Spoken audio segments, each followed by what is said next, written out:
أعوذ بالله من الشيطان الرجيم. أعوذ بالله من الشيطان الرجيم. أعوذ بالله من الشيطان الرجيم.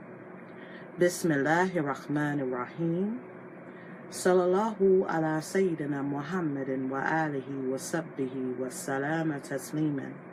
الحمد لله وكفى والسلام على عباده الذين اصطفى. أما بعد. In the name of Allah, the most gracious, the most merciful, I seek refuge in Allah from the rejected shaitan. May Allah bless our master, Sayyidina Muhammad, sallallahu alaihi wasallam, his family, companions, and give them peace. All praises are due to Allah, for He is sufficient for us. Peace be upon His slaves, whom He has chosen. As to what follows, Assalamu alaikum wa rahmatullahi wa barakatuh.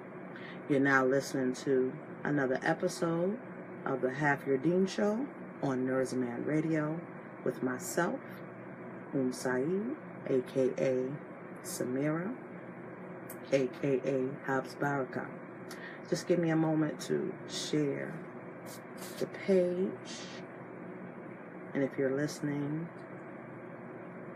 you can share it as well, inshallah. Give me one moment.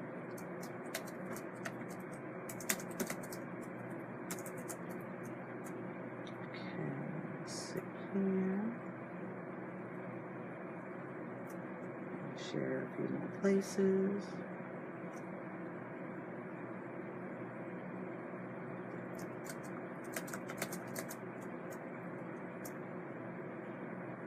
Tag some people. Let's see here. One moment.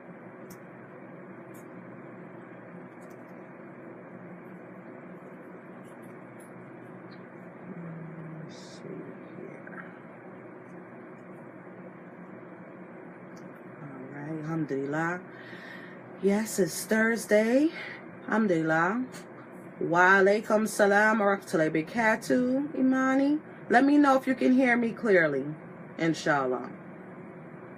Let me know that you can hear my voice clearly, so I can see if my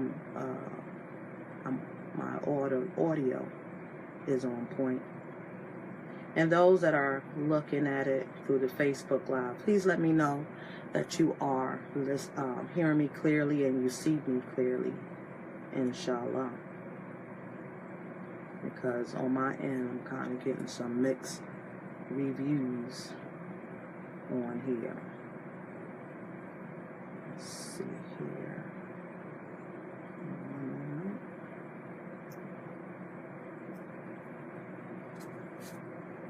Alhamdulillah.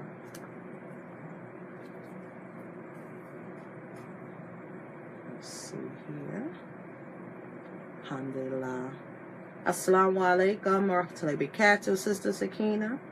Thank you for joining us this evening.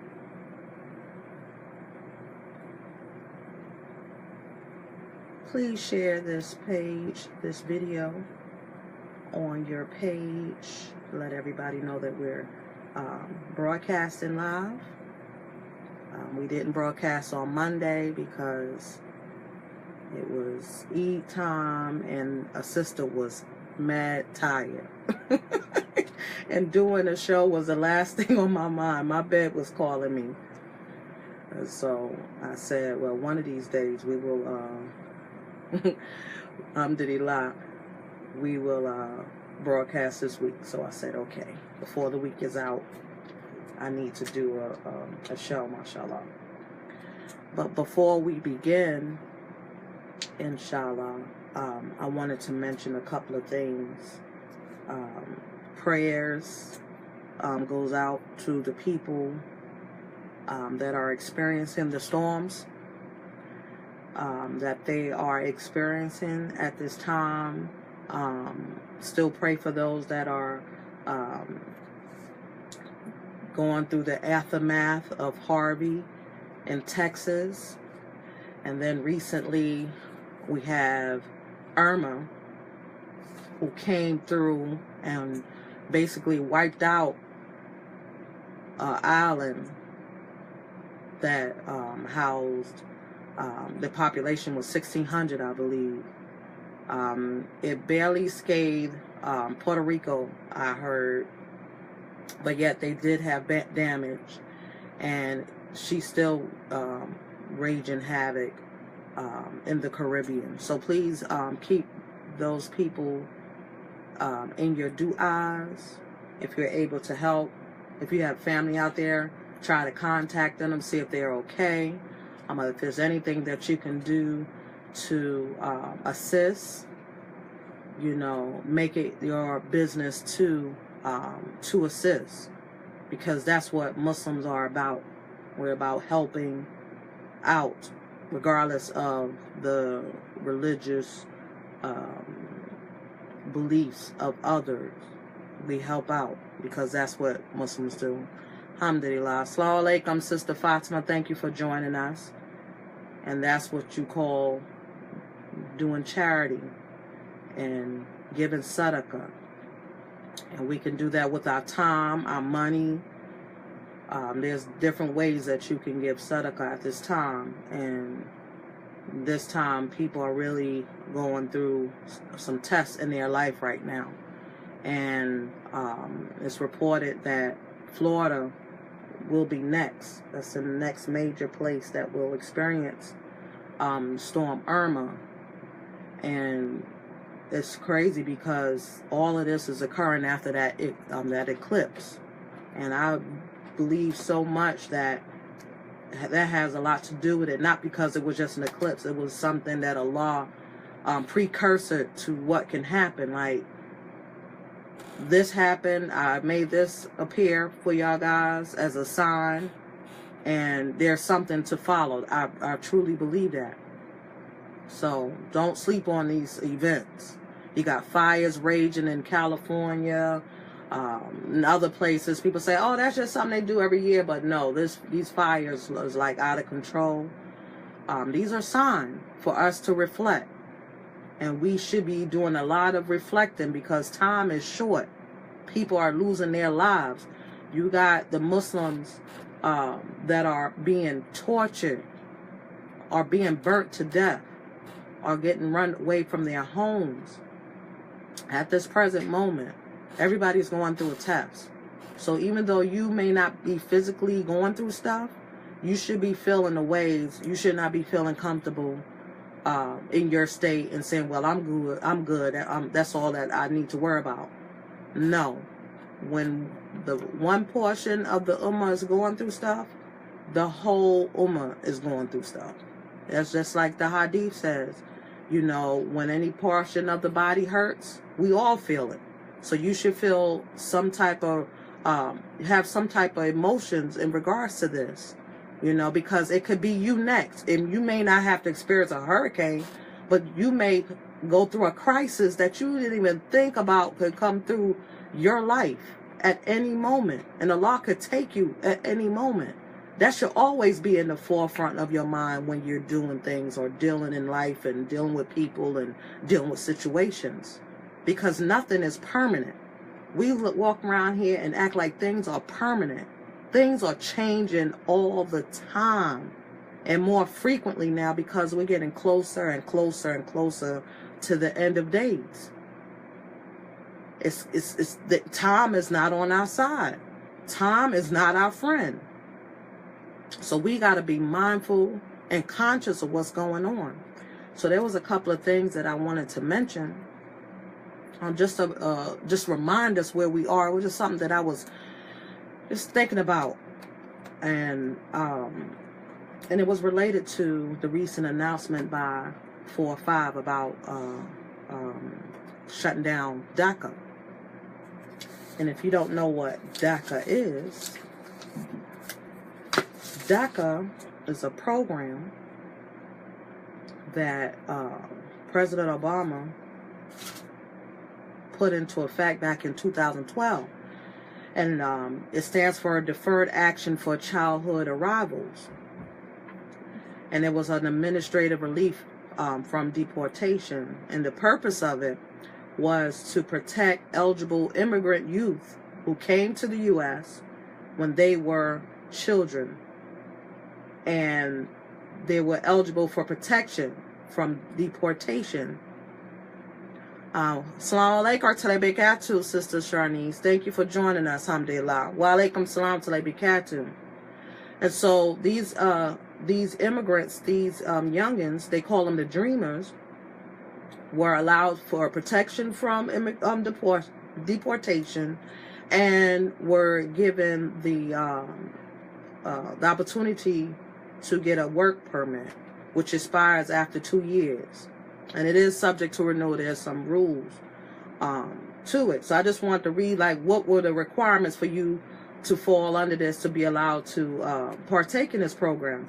First of all, you had to be 31 years of age as of June 15, 2012, when it started. 2, you first came to the United States before your 16th birthday. Okay? You have lived continuously in the United States from June 15, 2007 until the present. You were physically present in the United States on June 15, 2012 at the time that you applied. You came to the United States without documents before June 15, 2012, or your lawful status expired as of June 15, 2012. You are currently studying, or you graduated from high school, or earned a certificate of completion of high school or GED, or you have been honorably discharged from the Coast Guard or military. Technical and trade school completion also qualifies. And you have not been convicted of a felony, certain significant misdemeanors, including a single DUI, or 3 or more misdemeanors of any kind. And so these were the requirements for those dreamers in order to stay on this program. So, like I said, 4 or 5 said, it's over with. Give me y'all 6 months to get yourself together. That made me think about our situation as African Americans. And I'm addressing African Americans. If you're not African Americans, maybe you'll learn something. You know, we were in that same state. We were in the same situation. How? Because the way the majority of us came here was by force. We did not come to this country voluntarily like everybody else does now. Nobody comes here by force. But we did, from the motherland, Africa. And when we came here, we weren't brought here as an invitation to be guests here. We came here to be chattel, to be work animals. And we were worked like animals. And we were treated like animals. We were not treated as human beings whatsoever. The most heinous things that you could think of was committed against our people. The atrocities that we have experienced is still affecting us to this day. Yet we are expected to forget about it. That was a long time ago. Why are you still dwelling on those things? Because it was a trauma. It was a trauma that you can never forget, and you should not forget. I will not forget. And so this reminded me of a case in 1857 called the Dred Scott case. If you remember that case, there was a black man who wanted to sue for his freedom. And the United States Supreme Court, the one that we look up to dish out rulings in our favor at that time, said it held that a Negro whose ancestors were imported into the United States and sold as slaves, whether enslaved or free, could not be an American citizen. This was back in 1857. This is not too long ago. This is not too long ago. Our people that were brought here forcefully, made to work on these lands, build up these lands and cities and what have you, were not even given the consideration to be American citizens. Think about that. Think about that. Think about that situation. The U.S. Supreme Court said, we're not citizens. I don't care if you got your freedom or if you're still enslaved, you're not considered a citizen. How dare you say that I'm not a citizen or not? You brought me here illegally. And who gave you the right, the power to do that? You took upon yourself to do that. But then at the same time, you're going to tell me that I can't be a citizen here? SubhanAllah. So, they denied his request. And so that's why it was followed up with the Civil Rights Act of 1866 and the 14th Amendment, which gave African Americans full citizenship. So prior to that, we weren't even considered part of this country, technically. We were like in limbo. You stole us from our land. You took away our languages. You took away our deen. You tried to anyway. And then you tell us we don't belong here too? SubhanAllah. Just think about it. So now here it is. 4 or 5 announced that the immigrants that came here as children, they're not allowed to be here anymore. And so everybody is campaigning for that. Who's campaigning for us? Who's campaigning for the African Americans here who has not received their reparations? We asked for 40 acres and a mule. We still haven't gotten that yet. And I've read that everybody, that the opponents to that saying, well, we don't know who exactly deserves that. And if we do give them the money or we do give them reparations, then it's not going to be fair. It wasn't fair for us to come over here in the first place against our will. And let's not go back and say who put us in these chains. Don't come up with the lies that says the Arab was. It was our own brothers and sisters that did that.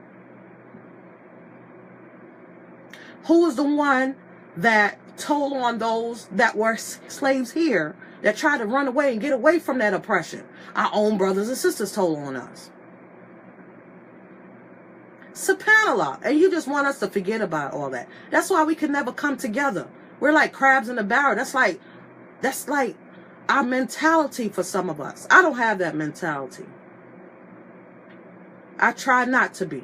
I'm not going to say, I'm perfect. But I try not to have that mentality pull somebody down. If I see them coming up, I'm not going to say they don't deserve that or have you. We have that mentality. So even on a slave plantation, you had those that were enslaved, that were broken, and those that wanted to get away and have a life that was meant to be, they messed it up for them and told on them. So I just wanted to bring that up and remind us about our situation and our current situation. What is our situation as African Americans? Where is our place? What are we doing to justify ourselves being here? What businesses, what wealth, what capital do we own that we could show and say, here, this is how we contribute to society? Where is it? Don't name me a few of these millionaires, billionaires that we have, because that don't make up for nothing. There's a man named Anderson. His last name is Anderson, and he talks about economic freedom, and he describes how, as black folks, that's how he called us, we only earn a percent of the entire wealth of the United States. I think that's how he described it. That's nothing. But if you look at our spending habits, we coming out the pockets, billions, trillions of dollars. What are we buying? Hair. We buying shoes. We buying sneakers. We buying everybody's products. Where are your products? Where's your commodity? What is it that you're bringing to the table? We're being the consumers, but we're not the one that are providing products so that people are buying from us. We're spending As if we rich, say, oh, I got it to spend. That's not being rich. That's not having it. Real wealth is stuff that is of value. When you have real wealth, your wealth will allow you to acquire other assets with no questions. Banks will give you money like this, bam, because they look at your value. What's your value? Your credit. What do your credit look like? What is your FICO score? Do you know what a FICO score is? If you don't know, then you're not even in the game. You're nowhere in the game. You better get on the game, because that's what it's all about. I know people say, well, credit, riba, that's haram. I know that. But them dollar bills that's in your pocket is haram too. That's riba as well, if you didn't know. If you didn't know, you better look it up. And you spend it every day with no problems. We have to know our history to know where we at and where we going. We're going backwards. Instead of moving forward, we can't move forward if we don't know what happened before. Right now, my daughter's studying the American Civil War, and I'm just going over with her with this this lesson, and I'm just reading just how they narrate the story, and it's just like, subhanAllah, was that the thinking of black people at that time? That we actually wanted to fight in this white man's war so we can get free? Because President Lincoln put in effect the proclamation, emancipation, which didn't really put everybody free. You weren't free. You still was a slave. We just was we was willing just to take that little handout, that little change, that little promise of freedom. That was enough for us. We got to stop doing that. Nickel and diamond and, well, at least we getting something. No, we're human beings like everybody else. Allah made everybody the same. You got blood, you got meat, you got organs. We all made the same one inside. That doesn't make one person better than the other. We all are capable of being great people. All of us. Even the African Americans, despite what people think. We need to stop allowing people telling us that we're nothing. They may not say it outright, but they're telling us we're nothing. We have to prove them wrong. We got to teach our children to love themselves and to pursue to be better and not try to be something different other than what Allah made them. And so that comes to our show tonight, the balance. We got to keep the balance, brothers and sisters, in our lives, personally, individually, and as a collective. We got to have a balance. We're not balancing things out, so things seem hard or doesn't seem right, doesn't seem fair, it seems unattainable. We just have all these issues, and we're not assuming the balance. And so I wanted to refer to an ayat in Quran. Give me one moment.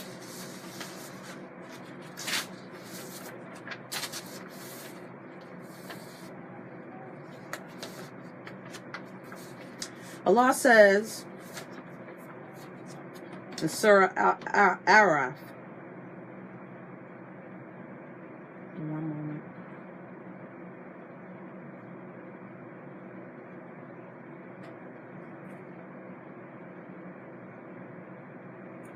Surah Al-Araf, ayat 32, in which Allah says, 31 and 32.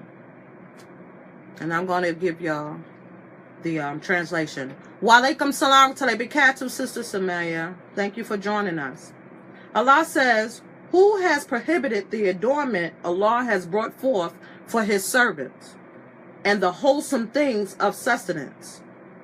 Say, they are for the believers during this worldly life, though shared by others, while they are purely for them on the day of resurrection. This is how we elaborate the verses for the people who understand. I want to take a time out regarding these verses. We're living in a time being engaged in the worldly things, showing off, is a thing right now. If I got a XYZ, I'm just showing you that I got it, but I'm not showing you how to get it. That's how a lot of us are. Not everybody. I know people that are trying to share the knowledge, and that's good. But you got those that just want to show off. Look what I got. Look what I attained. And not trying to help me to attain, it don't have to be the same thing, but just be able to get on. Put me on. Nobody want to put nobody on because nobody wants to be on the same level. Nobody wants the other person to surpass them. That should not be our thinking. You should want for your brother what you want for yourself. You should want them to attain greatness. And it should be no bearing on you. It should be no reflection on you except that I helped them to get there and I'm proud of them. And so Allah in this verse is saying, who has prohibited the adornment Allah has brought forth for his servants and the wholesome things of sustenance? He's talking about the worldly things. Who prohibited for you to enjoy the good things, the blessings in this world? Who prevented you from that? Where you get that? Well, I gotta look raggedy. I gotta look poor. I gotta be all, rag and tag to show my righteousness. Where you get that thinking from? Because that's not what Allah said for us to do. He allowed us to have enjoyment in the worldly things. He allowed us to partake in those things in this world. But he also said in this verse that others partake in as well, meaning the non-Muslims. They enjoy the fruits of this world along with us. That's Allah Rahmah, his mercy. That's his general mercy. He has general mercy to all creations. But then his Rahim, that Rahim, that mercy that just belongs strictly for the believers. Because not only is it good for us in this world, it'll be purely for us. The blessings and rewards will be purely for us in the hereafter. So I want to cover some commentary on that. Give me one moment.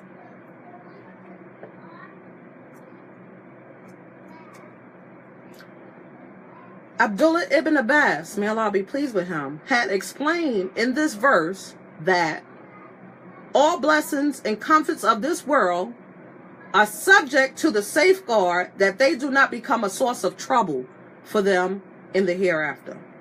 So, what are the goods and comforts in this world? A spouse, children, wealth. Those are comforts and blessings, right? He said, as long as you do not allow for it to be trouble for you in the hereafter. How can it be trouble for you in the hereafter? As far as the brothers, Allah allows them to have 4 wives, right? He restrict them. I ain't said he allowing them to have wives. He allowed them to have 4. He restricted to 4, right?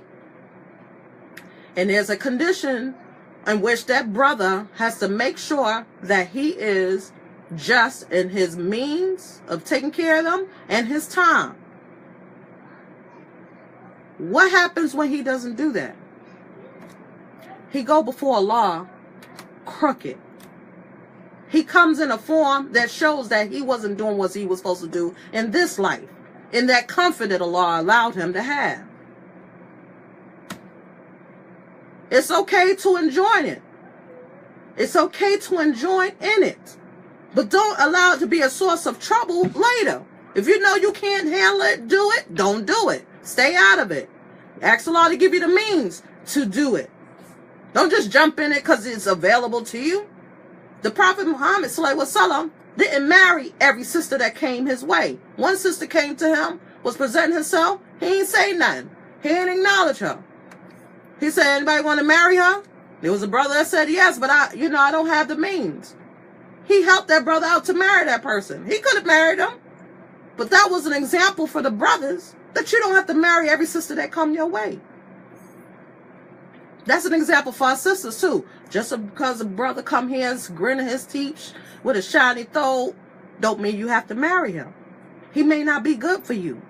If his character is jacked up, his deen is jacked up, don't marry him. If he don't fear Allah enough and more than in tune with the dunya and worrying about dunya and making sure his shoes are shiny and his beard is straight and that's all he worried about, how he looked to the people and not how he looked to his Lord, leave that brother alone. That's not balance. He worried so much of his looks. He ain't worried about how he looked before his Lord. And that should be the attraction from the sister, that brother fears his Lord. He's balanced. Yes, he want to go to Juma, but he want to make sure that he look right for going to Juma.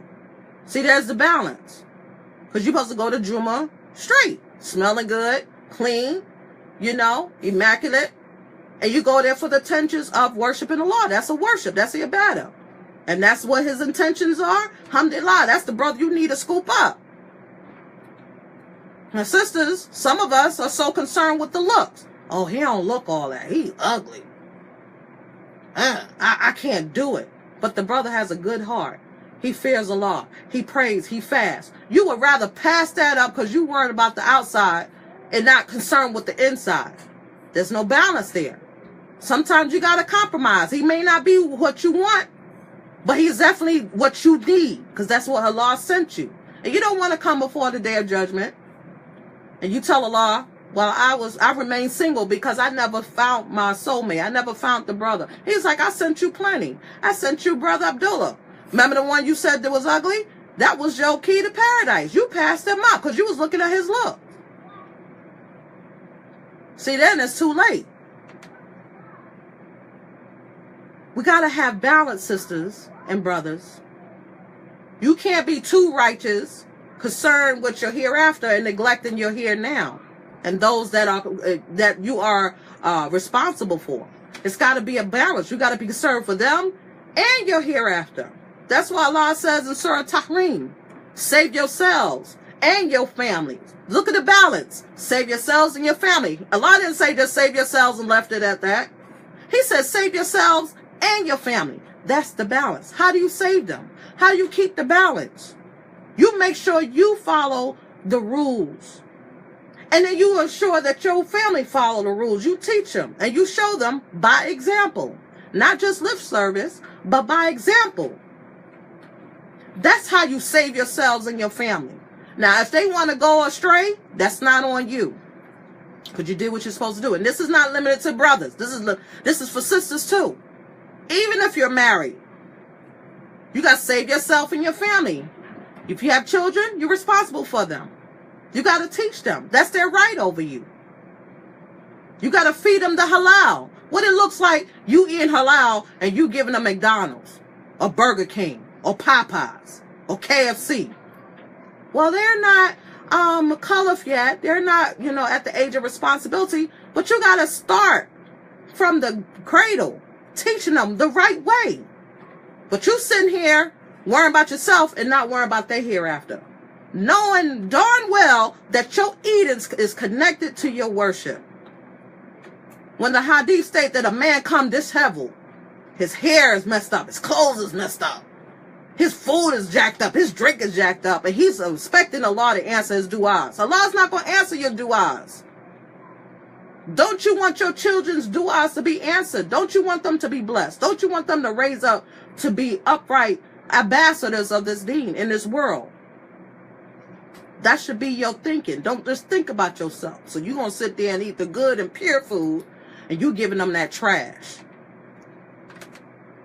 When we have discussed in previous show that this food is killing us. And it's not even food. I don't even know what to call it. It's not food. Yet we're feeding our children these things. Will we neglect to give it to ourselves? So we got to keep the balance. Wa alaikum salam wa barakatuh, Brother Gar. Thank you for joining us. So we got to keep this balance. How do we keep this balance? We have to make sure that whatever we do on the Islam side, when I say Islam side, I'm talking about your deen personally, that far kifaya, them things that you are responsible for yourself. Make sure that's intact. And then on the other end of the spectrum, that you're giving everybody their rights and you doing what you're supposed to do for them. That includes the neighbors. A lot of us, we live in places where there are neighbors next to us, across the street, what have you. When was the last time you checked on your neighbor or even, paid attention to them? That's keeping the balance. You want to make sure you keep those neighbors in mind, because you never know when you need to help them out or they need your help. And they have rights over you. You're not supposed to cause them any harm. Like turning up your nasheed. Maybe you playing nasheed and you got it blasting. Allahu Akbar, Allahu Akbar. You just got it blasting and they don't want to hear that. But you got it up there because I'm Muslim and I'm on the hop. They better, they better pay attention. They better deal with it. No, that's not the sunnah. We forget to keep the balance. Our communities is what we make them. Allah tells us in that verse, save yourselves and your family from the fire whose fuel is men and stones. By saving them and yourself, you safeguarding the community. You safeguarding the outcome of how your area is going to come out. Just from your little square that you're responsible for, which is your family. We don't think that we have so much influence or power in the changes that we can make to make it better. We don't have that much confidence in ourselves because we're told that we're nothing. We're told all the time that we're nothing. We need to be something else. We need to look like somebody else. We need to be somebody else. We don't need to be nothing but ourselves and worship Allah like we're supposed to. But if you keep somebody in your ear, keep telling you, you're ugly, you're no good, you'll never amount to anything, over and over and over for the last, 300-400 years? And we supposed to expect to get over that? Nah, it don't work that way. It still affects us to this day. We want to start healing. And while we're healing, we want to make changes and help others that's going to come after us. Our children, our grandchildren. We got to think about them. But are we? No, because we don't have balance. We all on one extreme instead of having it balanced. No, you're not going to be perfect. Only Allah is perfect. But as you're working on yourself, you could be helping someone else to get right. Put them on. We got to stop putting each other on. It's like I could count on one hand people helping people to get on. Everybody else just want to be on Instagram and just show off and all this fake advertisement when they really don't even have it like that. Help a sister, brother get on. How could I make some money? How could I build wealth? Oh, I have a criminal background. How can I get up there? Show me the way. That's what people want to do. That's what they want to ask. But we're so careless and so callous. We make people feel bad where they don't want to reach out and say, hey, can you give me a hand? Not a handout. Give me a hand. Help me up. Show me how you did it. That may not be the path that I want to go, but at least let me do something in the meantime, and maybe I'll have the mind of what I want to go later. Because right now, I don't see any hope. My record is jacked up. I did some foolish things when I was younger. Help me get on. What do I need to do? What's the path? That should be our way. That's our way out. If you don't actually get out, at least help somebody to get out. Maybe they surpass you and then give you their hand and reach and get you. We got to have balance. And so I wanted to refer to a story that just came out of news, and it's good that these situations are public, so we can analyze them, because a lot of us, even in the Muslim community, we go through things. So you have situations going in the world that we can refer to and somehow take a lesson. So I was looking at the recent story about Kiki Wyatt. If you don't know who Kiki Wyatt is, Kiki Wyatt, she's a singer. And recently, her husband asked for a divorce. She's apparently 8 months pregnant right now. And she's crying and hollering and saying, oh, he's leaving me in this situation. And that's not right. And I'm like, in this society, we quick to, to take sides. I'm not like that. I like to look at the whole situation. Now, yes, she has a lot of kids. I forgot how many kids she has. She has one that's suffering from leukemia. And so she's calling his brother out in a video, looking for sympathy. And I'm like, that's just a weak move. So I'm looking at the comments, and I love looking at comments on different things that I see on the, the net. After I look at a video or somebody says something, I'll look at the comments and see, to feel the pulse of the people. And so one person said, he's not divorcing the kids. He's divorcing her because he can't go through it emotionally. Why is it that the women and our emotions, are priority? Brothers have emotions too. There's so much that they can deal with from us.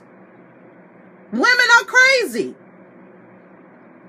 And I have proof of that. I was listening, and I couldn't help but listen. I was in the doctor's office the other day, and I was with my daughter. And this girl, she's in there. She's pregnant. She's about, I forgot what she said, about 5 months. I just heard her because she's speaking so loud. Can't help it. And she's with this dude. And apparently he's the baby daddy. And apparently she has another child by another brother. So she got up, was on the phone. Now, the only reason why I know this is because they sitting here talking out loud. I wasn't eavesdropping. They were just letting it out. But anyway, she came back and she was like, I didn't tell you to come out there with me. I was on the phone with him. What I'm saying to him ain't got nothing to do with you. And he's like, but that's my baby. She's like, the baby ain't even here yet. So you can't tell me nothing. And what I say to him, that's for him. And what I tell you, that's for you. And she's just belittling this dude. And I'm sitting here like, is he going to sit there and take it? He sure did. You know what homeboy did? He got out. So I'm pacing outside in the hallway. Just pacing. And then he came back and sat down next to her. And he was like, so what do you want me to do? And she's like, well, he ain't going to tell me what to do, and you're not going to tell me what to do. And I'm sitting here like, for real? And then out of her mouth, she was talking to somebody, and she said, it's a girl. But if it was a boy, I have a better life. I said, how dare you? What you mean you have a better life if you had a son? I'm saying that's the exact thing that Islam talk against. You putting down the female. You burying your girls because it's a girl. It's not a boy. And here it is coming out this chick's mouth that if I had a boy, I have a better life. So she's already forecasting what her child, her unborn girl child life is going to be. I feel sorry for that child. This child is stuck with their mother. She didn't pick her mom. Allah chose this woman to be her mother. I can't imagine what this child is going to go through. And this dude is just sitting there. That's his baby girl. And he's letting this woman talk to him any kind of way. And she's carrying his child and still talking to the other dude that she have a child with. Something's wrong with that. There's no balance. That situation is doomed. Because he is not standing up as a man. He's not doing what he's supposed to. Anyway, he's supposed to wife her. But look how there's no balance there. Now back to the story. And I want to refer back to Islam. Islam has put in certain, I don't know what the word to say, but criterions before you can go to that next step. Now, if a brother wants to divorce his wife, like we explained, we didn't explain last week, and I should have. I was explaining about Hayd, menstruation. Why it's important for the brothers to know about menstruation. And it's not only just to teach the women and make sure she knows what she's supposed to do, whether she's supposed to perform certain acts of ibadah or not. But when it comes to divorce, he's supposed to pronounce the divorce while she clean, not while she having her mens.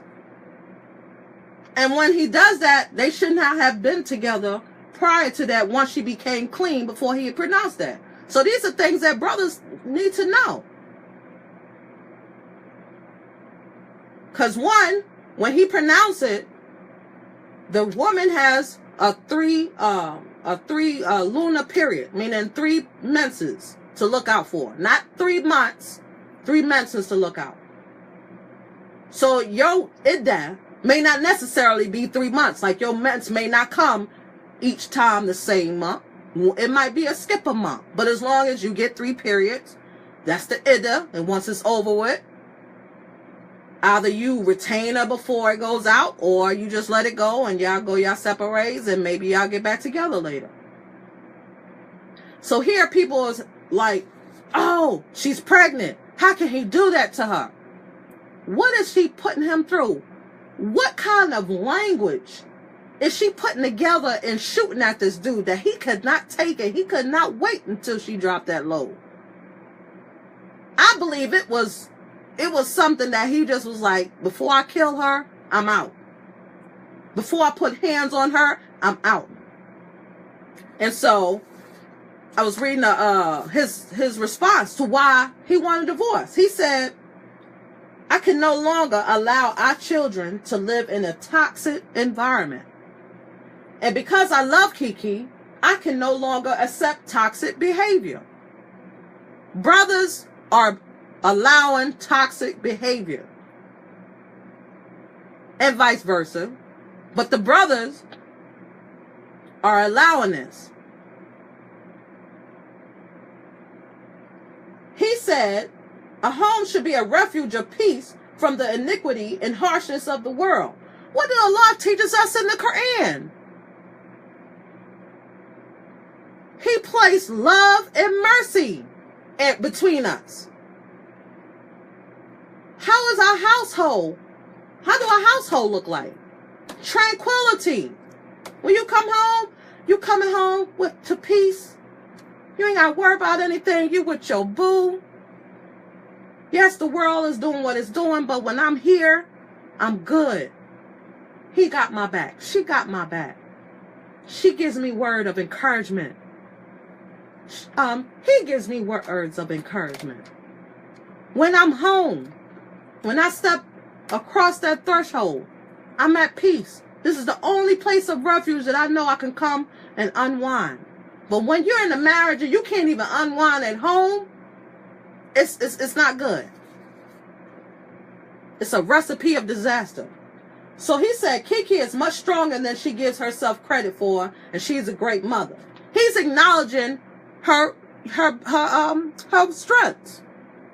He ain't putting her down, shooting her down, calling her a b-hole, whatever that some of us resort to because we don't have the proper vocabulary to use. We don't know what to say, but we'll go to, this is the person that you met, fell in love with, you married, wanted to be with, and then they a hoe and all this other kind of stuff. And no, he didn't resort to that. He recognized what her weaknesses were, and he recognized her strengths. He said she's a great mom, and she's stronger than she give herself credit for. So in this video, she's showing that I'm so weak. He's leaving me. I don't know why he's doing that. And that's just a ploy to pull on the heartstrings of the people so they can back her up. I continue. There is a healing that needs to take place, and I have faith that it will happen. There is never a good time for a family to deal with harsh realities, but as long as we keep God first, we have to know that our battle has already been won. Now, they're not Muslim, but I agree with that statement as far as keeping the law first.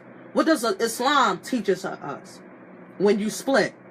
After you done went through the process, and then you don't see no reconciliation, what did the law teaches us?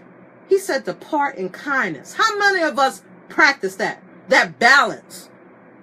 We've been taught in the movies and all types of nonsense that when you break up, it's got to be something rash. You got to hate each other. It's got to be something that, oh, he did this to me or she did this to me, and you just want to act up. No. You part in kindness. You fear Allah. You love that person for the sake of Allah. So you're going to part in kindness because you're concerned with their now and their hereafter. I continue. Now, as our family deals with these realities, he said, I humbly ask that you please keep us lifted with our children.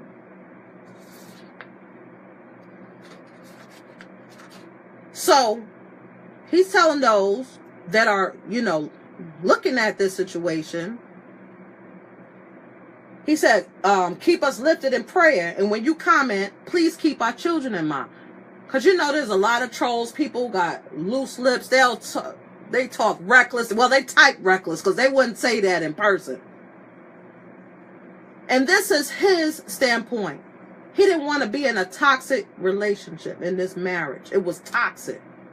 What does being toxic? If you ate toxic food, what does it do to you? It hurts you. It causes cancer. You eventually die.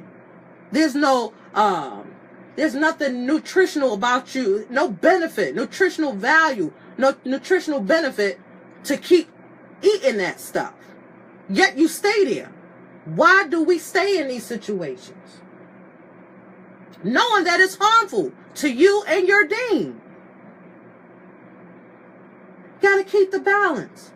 Sometimes you got to let it go, regardless if she's pregnant or not. And we know in Islam, for those that don't know, if the woman is in iddah and she's found to be pregnant, then her iddah period ends when she dropped that load, when she give birth to that child. And so look at Allah's mercy. Allah give that man that long time. Say it's like, beginning of pregnancy. Say that she's just 3 months. He got to wait another 6 months until she dropped that load, whenever she dropped that load. Look at the mercy. So Allah took it from 3 periods to whenever she dropped that load for them to reconcile. Look at the balance there. You get time to breathe, time to reevaluate. You have time to discuss things like, I see that we're going straight. Now we done kind of veered off. Where did we go wrong? Where did we turn? How did we get here? And if you really want to make it work, you're going to sit down and discuss these things. If not, you're just going to keep perpetuating this cycle. And in our communities, the African American communities, the cycle of the household, it doesn't have a good, it's not positive. A lot of men are not in the homes. A lot of women are not in the homes. It's dysfunctional. There's no balance. And alhamdulillah for Islam, it gives us this balance. Because you're supposed to balance yourself between hope and fear. Hope that things will go right. I do my best. And fear, I know if I jacked up, this can happen. So I'm going to try to stay away from over there. And I'm trying to stay from hope, not leaning too much on hope, because it's Allah's mercy that's going to see me through. Got to keep the balance. SubhanAllah. So, if anybody didn't have any comments or questions, I'm going to close out because I don't want to keep y'all too long. But we got to keep that balance. We got to stop being extreme. The extreme left or the extreme right. We got to be in the middle. But at the same time, We got to teach those that are in our care, that we are close to, that we have some kind of influence. Give them balance. Because what you do in that microcosm of a community, your family, is the determination of what the community is going to look like. Because you're going to be sending your peoples out into the world. How they look is how the community is going to look. If you want the community to be made up of good people, upright people, then you bring up upright children. You make yourself upright. Nobody's perfect. Only Allah is. But you got to make the effort to perfect your worship to Allah, acknowledging Him. And at the same time, you got to perfect your relationships with your children, with your family, with your community, with your neighbors. You got to perfect that as well. Sometimes that means you have to shed off some of that ego. You got to humble yourself. You got to not know everything. Nobody can't tell you anything. Nobody can't show you anything. You're blinded. You got to take off those glasses and put up that mirror and see things for what it is. And see what people see in you. And I bet you're going to see stuff that, oh, I don't want people to see that. I want to be better than that. I'm better than that. I know I could do better. Until we start doing that, we can never achieve balance. Because we're busy trying to cover it up. This world's about being a facade. Looking different than what you are. Believing different than what you're supposed to believe. Thinking differently than what you're supposed to think. So with that being said, I want to thank everyone for joining me this evening. Alhamdulillah. Inshallah, the Half Your Deen show will resume back on Monday, inshallah. Right now. Please keep my family in your du'as. And the Muslim Ummah, I try to keep you in my du'as as well, even if I don't know your name personally. Keep the Muslims around the world that are going through things. Keep our Muslim family here in the States. Make dua for our people. We need it. Ask Allah to guide them. Because if we don't get it right, nobody's going to get it right for us.